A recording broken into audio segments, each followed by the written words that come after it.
when it comes to the matter of the gospel, there is no backing off. There is no backing down. Persecution makes us stronger. It doesn't make us to give up. Because of the love of Christ that constrains us, we create allowance for people's shortcomings. Because we are one body, when we fight ourselves and talk down ourselves, we are destroying the body. Because I've received the love of God, I have the capacity now to love.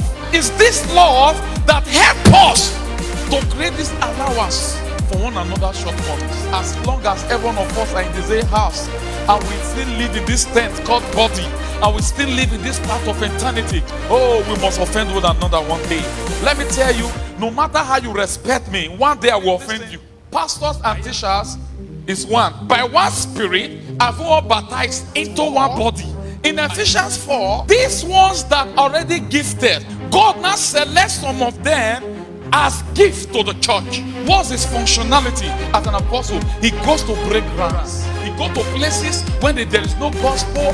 He starts a new work, plant the church, and God will now send an evangelist. Maybe it's not to stay there. They're gonna send a teacher and pastor to teach the people. Pastors, don't put yourself under unnecessary pressure. The anointing and the grace God has given you is enough.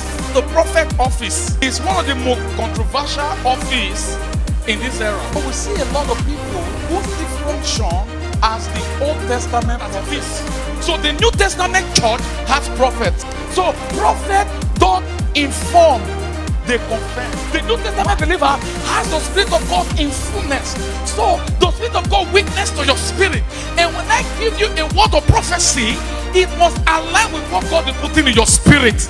Maturity is measured to your level of Christ likeness. If the prophecy is not in line with your New Testament creation reality, discard it. So my prophecy or prophesying to you should not take you out of the reality that is in Christ. Remember, the just shall live by faith. Faith in what? Faith does not stand on its own. Faith resting on something. Faith must be anchored on something. And what are faith anchored on? The grace of God. When I do my prophetic work, when I do my apostolic work, it must be to grow the believer in the knowledge of the Son of God, which is Christ. Our work is to make them Christ-like. When you are not established in the gospel, you believe anything. It doesn't matter who is preaching it. If the thing is not Christ and Him crucified, it's another gospel. We must be like the Berean Christians. Anytime Paul preached, they go back and search if what Paul was saying was truth. You don't just take anything that is taught to you. You must test it. And the index of testing, if what the person is saying is true, is Christ. Is Christ. If what the person is prophesying must bring comfort to you, not fear. It must strengthen you, not make you weaker.